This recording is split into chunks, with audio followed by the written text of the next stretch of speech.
شروع اللہ کے پاک نام سے جو بڑا ہی مہربان نہایت رحم والا ہے۔ سنی انفو پوائنٹ کی جانب سے حضور صلی اللہ علیہ وآلہ وسلم کے ایک اور پیارے سے فرمان کے ساتھ حاضر ہیں۔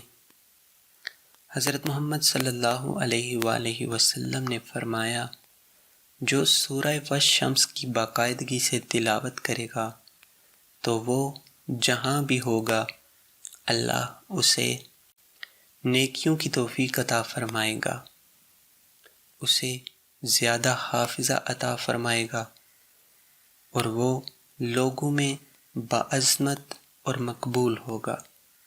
اللہ پاک سے دعا کرتے ہیں کہ اللہ پاک ہمیں بھی نیک کام کرنے کی توفیق عطا فرمائے۔ اگر ویڈیو اچھی لگی ہو تو اسے ضرور شیئر کیجیے گا۔ ملتے ہیں ایک اور ویڈیو کے ساتھ، تب تک کے لیے اللہ حافظ۔